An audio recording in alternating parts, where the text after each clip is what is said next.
धीर्धैनं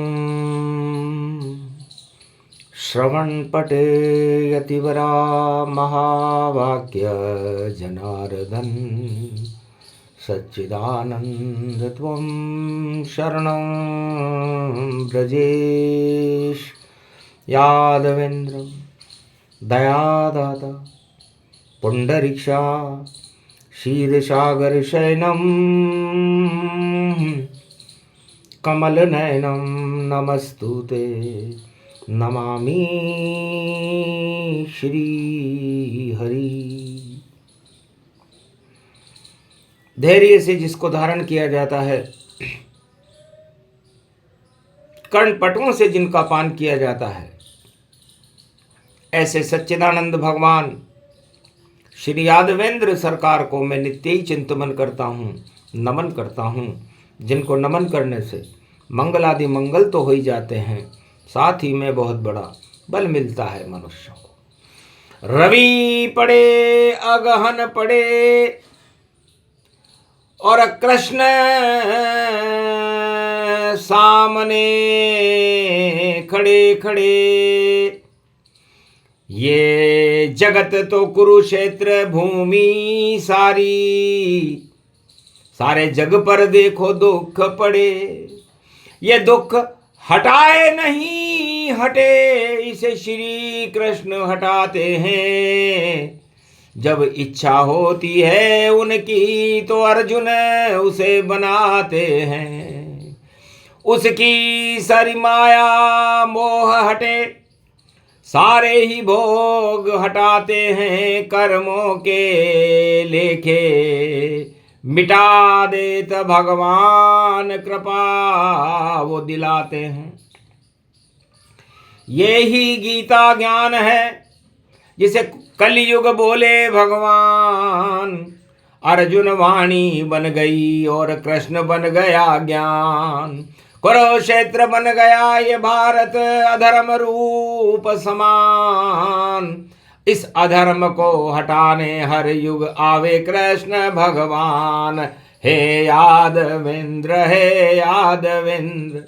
बाके ये बिहारी यदुनंदन, तेरी शरण रहे हम भारतवासी, रोजाना करें तेरा वंदन।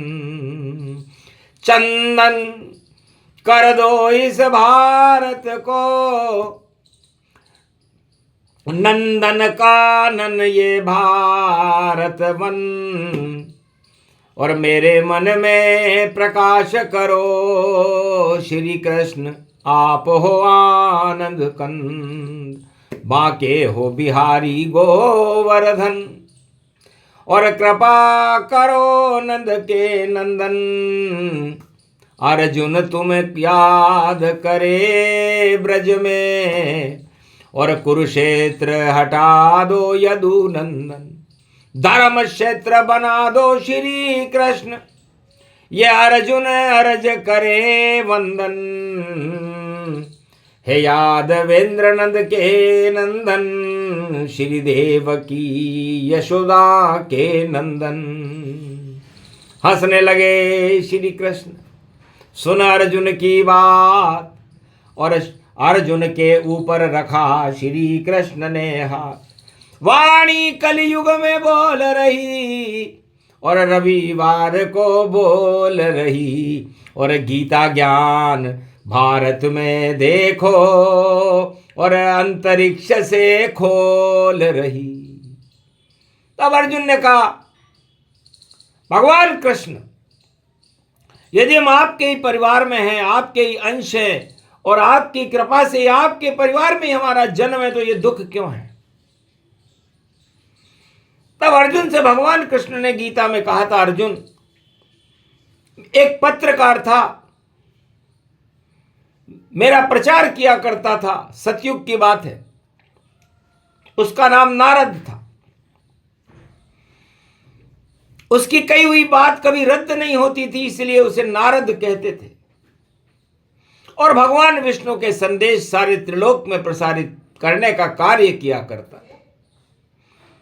एक बार मैंने उसका परीक्षण किया, इस नारद की बातों पर, इस नारद के कार्यों पर हमें कितना विश्वास करना चाहिए, विश्वास पात्र भी है या नहीं है, इसको कोई इच्छा भी है कि नहीं है, और इसकी इच्छा इससे पूछनी चाहिए।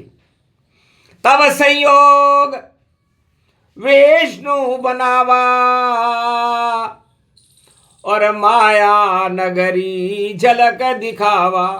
बैकुंठ में तो माया होती नहीं है, माया भगवान विष्णु के चरण चापन करती है, लेकिन मृत्युलोक और सारे त्रिलोक में माया का बोलबाला रहता है, और माया के प्रति सब सारा संसार और पूरा त्रिलोक लालायित रहता है।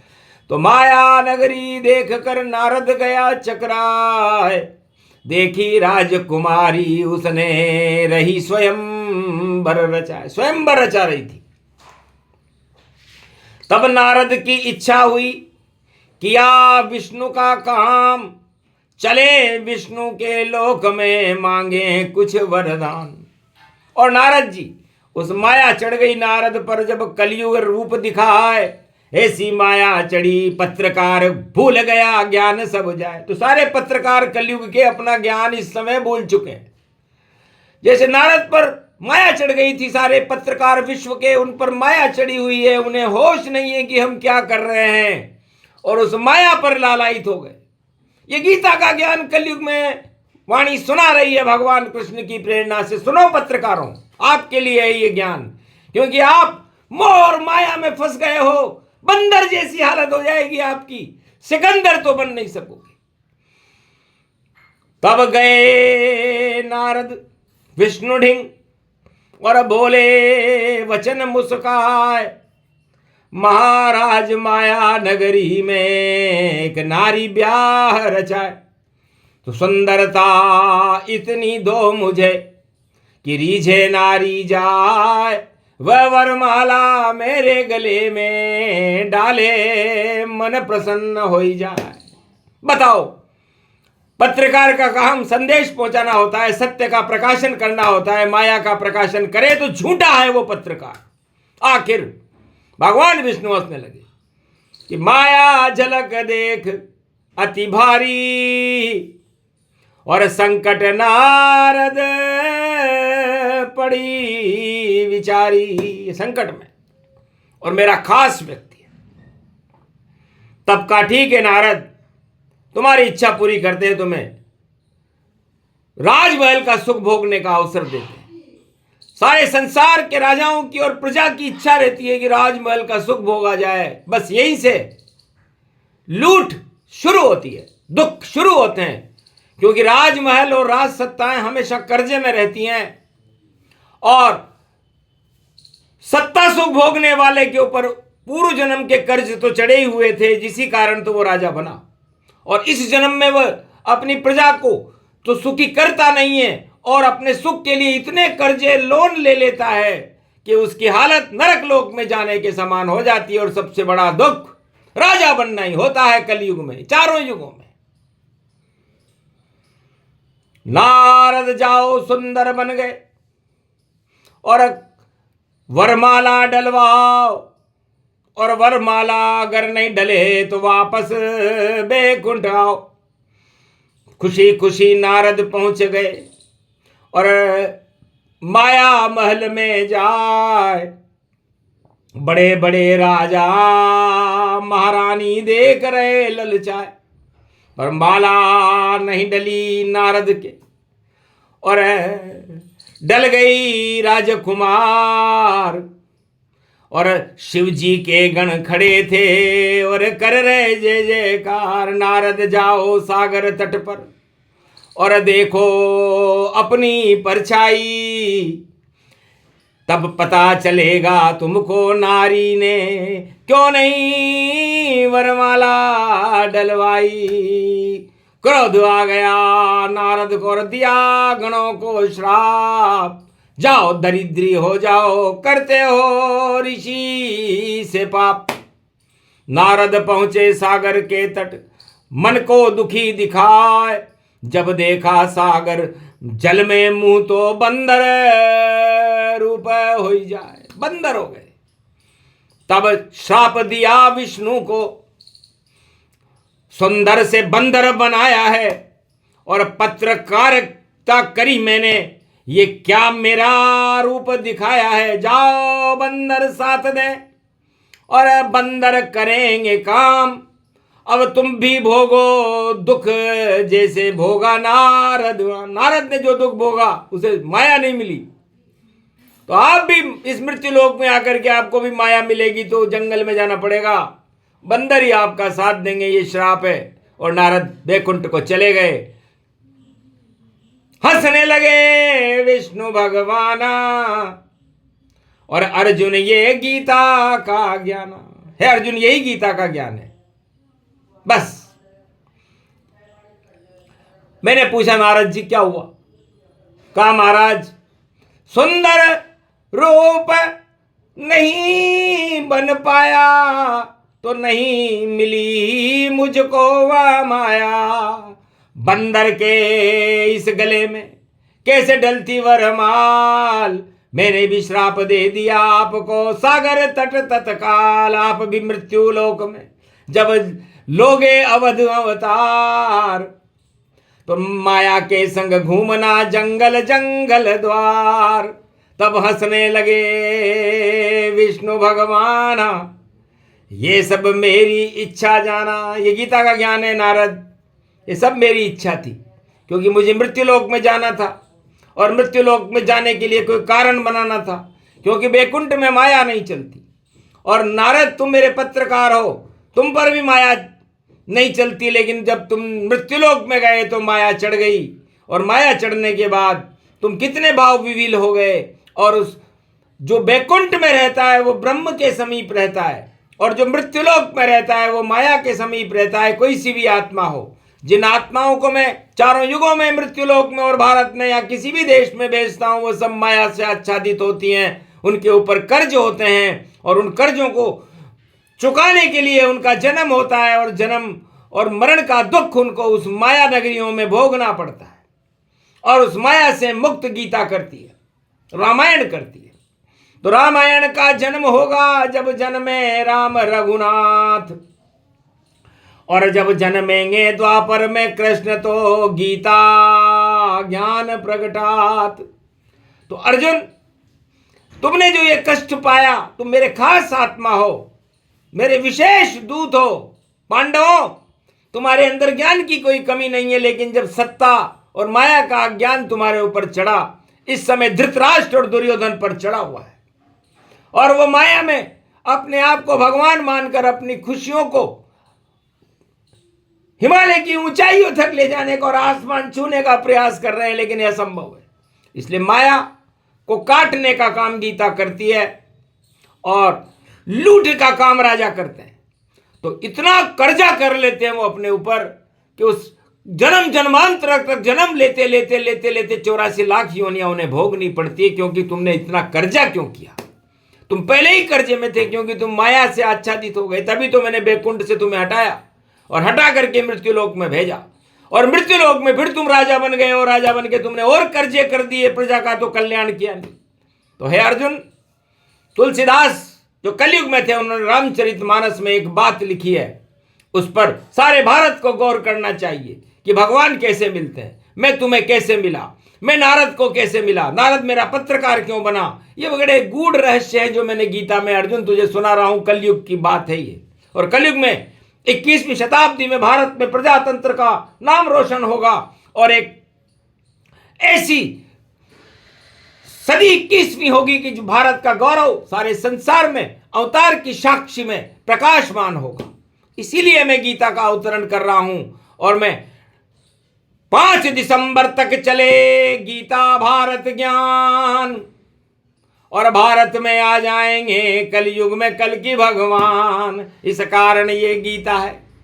तो तुझे भगवान से मिलना हो अर्जुन, तो माया हटा, और तेरी 12 वर्ष में हमने सारे पांडवों की माया हटा दी। तुम्हारी स्त्री राजा कीचक के यहाँ बर्तन मांज रही थी, बताओ इससे ज्यादा अपमान तुम्हारा क्या होगा? धक्के खा रहे थे, तुम्हें कोई रोटियां नहीं मिल रही थी खाने को। और आज भी तुम जिस कुरुक्षेत्र मैदान में खड़े हो, वहां तुम्हारे पास न कोई अस्त्र है, न कोई शस्त्र है, न तुम विजय कर सकते। लेकिन अब विजय तुम्हारी होगी पांडव अर्जुन अब तुम सुन लो ज्ञान, श्री कृष्ण तुम्हें सीता गीता सुना दे और फिर देंगे तुम्हें वरदान। माया सब हट जाए दुर्योधन कुरुक्षेत्र होगा शमशान, कौरव दल कोई बचे नहीं और कृपा करे अर्जुन भगवान। अर्जुन तुझ पर भगवान की कृपा होगी। तो भगवान की कृपा प्राप्त करने के लिए एक सूत्र है जो गीता में कलयुग में भगवान कृष्ण बता रहे हैं, जिसे रामचरितमानस में तुलसीदास जी ने भी लिखा कि इस दुनिया में आप कर्जा लेकर के आए हो, यही तो पितृदोष है, यही तो ग्रहण है आपके, जिसे आप ग्रहण कर रहे हो। और सत्ता का ग्रहण कभी मत करना। जिसने किया सत्ता का ग्रहण वह कर्जा ले मर जाएगा, और हम उसके माथे कलंक लगे वह चुका कभी नहीं पाएगा। 84 लाख योनि भोगे और दुखी दुखी हो जावेगा, जब तक भगवान नहीं मिले उसे तब तक दुख हट नहीं पावेगा। तो जो भी राजा कलयुग हो सतयुग द्वापर त्रेता जान, गर शुभ कर्म नहीं किए तो कष्ट हजारों मान। तो किसी भी युग में कोई भी आत्मा हो इस मृत्युलोक में आ जाए तो उसे दो बात करनी चाहिए, पर धन पत्थर मानिए। पराया धन को पत्थर मानना, कोई भी राजा पराया धन को लूटने के लिए करता है। अर्जुन तुझे मेरी लूट दिखाऊंगा और राजाओं की लूट दिखाऊंगा कि राजा 84 लाख योनि में नरक में चला गया और मैंने क्या लूटा, कि राम नाम की लूट है, लूट सके तो लूट, अंतकाल पछताएगा प्राण जाएंगे छूट। तो मैं राम नाम और कृष्ण नाम लुटा देता हूं।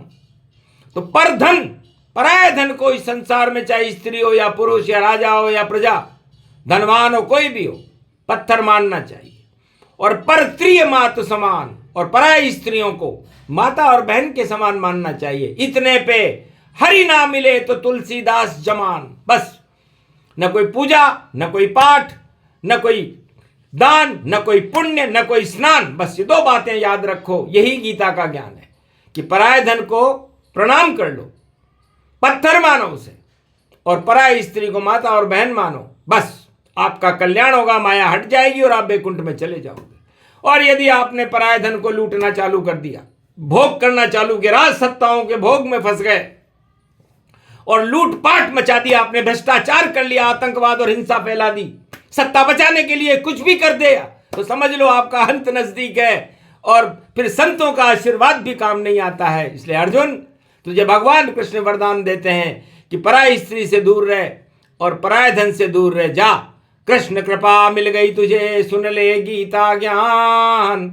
और धीरे धीरे समझा रहे हैं कलयुग में कृष्ण भगवान। तो सुने सुनाए ये प्रसंग, माया सब हट जाए, ब्रह्म लोक की कृपा मिले और बैकुंठन में जाए। मोक्ष का मार्ग है ये गीता, ये गीता का ज्ञान कलयुग में भी सुना रहे हैं। देखो कृष्ण भगवान, बोलो जय श्री कृष्ण। आज के आनंद की जय।